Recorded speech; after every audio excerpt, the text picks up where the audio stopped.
Keith Urban, it is so great to have you back on iHeartRadio. Good to see you. Thank you, Meredith. Nice to see you too. How are you? You know, I got some hair done for you, and I'm feeling myself a bit with you today. Yeah, you're ready to go. You're ready to hit the town. It's been a That's long it. time, right? It has, you Yeah. got to hang on to everything we got these days. I got to say right off the top, I love how collaboratively you choose to move through the world. And talk to me about working with Pink on One Too Many. Thank you. I do. I love collaborating. I always have. I think it must come from being a guitar player. So, I've always been in some kind of a band, and that's a collaborative environment. I love playing with other people. Pink was just somebody high on my list, my wish list, Yeah. for years and years. And I just love her voice. I love her, just love her vibe. And One Too Many came along, and hers was the voice I heard in my head. And I sent it to her with fingers crossed, and luckily she loved it, and we got to do it. Well, I was talking to her recently. We were talking about you, and she just loved the experience. And what made me laugh, though, is she said, I did my vocals in GarageBand. Wow. Did you not know that? Yeah. I didn't know specifically that she did it in GarageBand. That's hilarious. She did. And now it's like the biggest song in the world. But yeah, she said she taught herself GarageBand over quarantine. So, hey, why not? I said, did you get a MySpace at the same time? Well, I have a song on the album called Tumbleweed, and about 60% of that whole song is GarageBand. So it works. We're big GarageBand fans, yes. Yeah, and I swear this is not sponsored by GarageBand. But it will be. It will be. I know, right? We're getting sponsors as we go. So let's brag on you and One Too Many for a hot second. It's number one on country radio. That is your 27th number one in Canada. Heading towards top 10 on AC charts, over 242 billion streams worldwide. So that's a lot of love. That's a lot of love from Canada. Tell me why your Canadian fans are your favorite. And yes, I realize there's some bias in that question. Actually, there's all truth in that, because this song went to number one in Canada before any country in the world. And that's happened on a lot of those 27 number ones. And in some cases, it's only gone number one in Canada. I've had songs only go number one in Canada. So whatever is going on between me and you guys, I love it, and I'm very, very grateful for it. Oh, well, we're grateful for you, especially for this album, The Speed of Now, Part 1. Thank you for giving it to us in such a tough time. So many people are turning to music to really feel something and feel hope. And I think you really delivered on that. Was there any extra pressure for you this time around because of the state of the world, and also because this is 10 for you, right? This is 10th studio album. Yeah. No, I just wanted to capture as many of the various musical sides of who I am on this record, sonically, thematically. And in the end, I think it's harder and harder to categorize whatever it is my music is. But I grew up with lots of music like that. And I think Canadians did too in general, and still do, where it's just songs that speak to you. Mm-hmm. And I think about the song speaking to me and connecting me before I think about what the genre of the song is.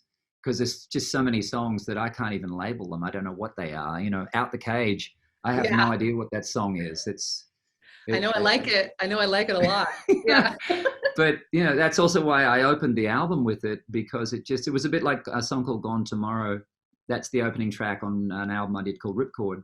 Mm-hmm. I choose those songs to open records for the very reason that they seem uncategorizable. And from there, you can go anywhere. So, there it is. And your record, not the only one that you're on at the moment. I know that you joined her here in Toronto for her 1989 tour. Talk to me about being a part of Taylor Swift's pretty epic coming out, I guess, on Fearless, Taylor's version. What has that been like? It was crazy. I mean, I feel like I've known Taylor forever, because I kind of have. And she's just been a very good friend to me over the years. And she's continued to show that she is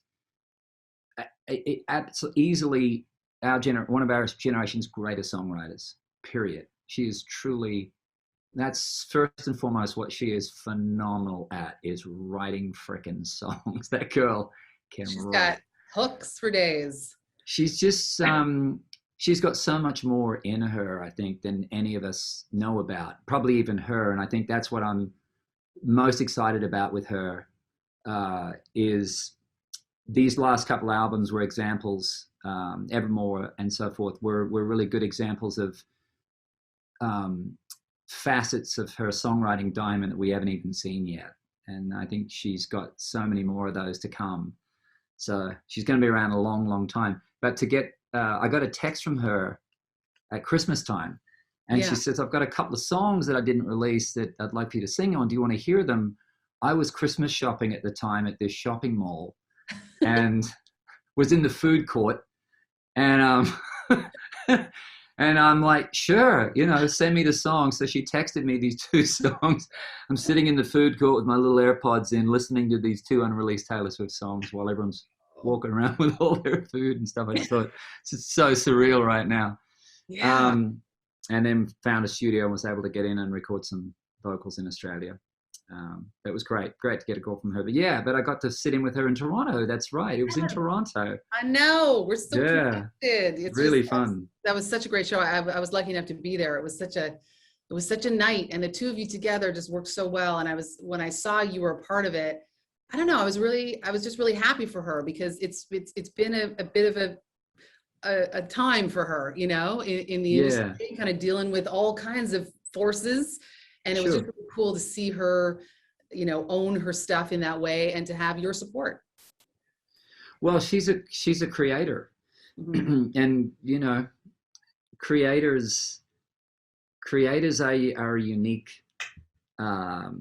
thing in the world. But at the same time, you can't stop creating. You just got to create. You create, and she just falls into that category of endlessly curious about creating.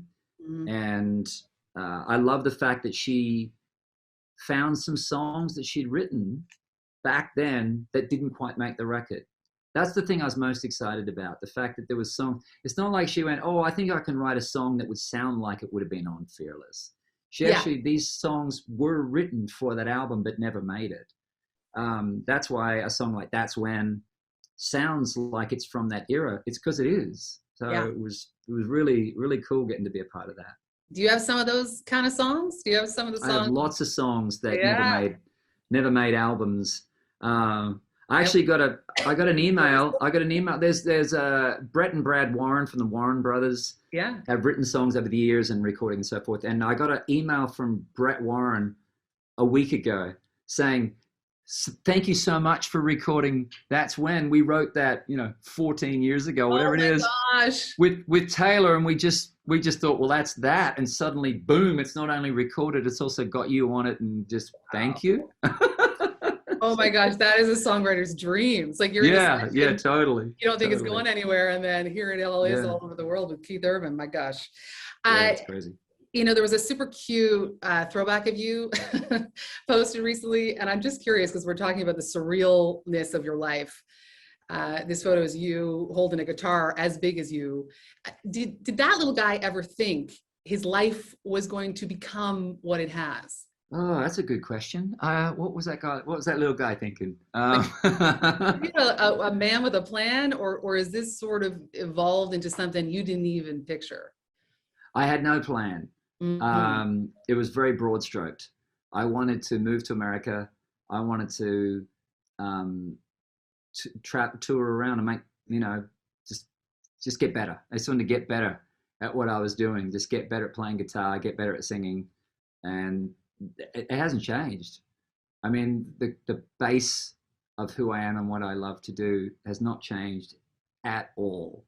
I go into the studio. I love playing. I love singing. I'm very curious, and that's been I think the Northern Star for me, and still is.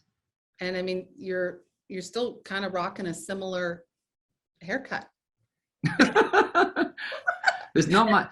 I don't have a lot of options. I wake up I wake up in the morning and here I am. This is it. It's This is good. it. This is what's going on. It's worked for you. It's worked.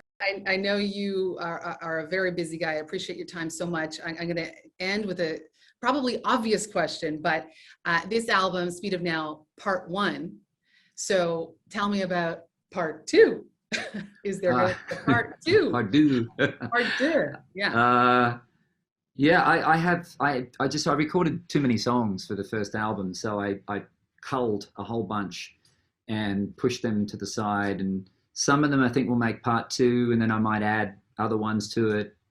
I'm in the studio right now recording new songs, refreshing some other ones that were on potentially for the first one and giving them a fresh coat of paint. So at some point there'll be new music coming. Yeah. Amazing. Well, when it comes, I cannot wait to play it. I so am a huge fan, obviously, of you and of everything you choose to do. So thank you for taking the time today, Keith. My pleasure, Meredith. So nice to talk to you. Yeah, so nice. Yay. Yay. All right. So now we do, when I literally, when I talked to Pink, I said, okay, bye. Have a nice life. I was doing that. Yeah. Covering I was doing it. that awkward, like, goodbye thing. And yeah. Have a nice life.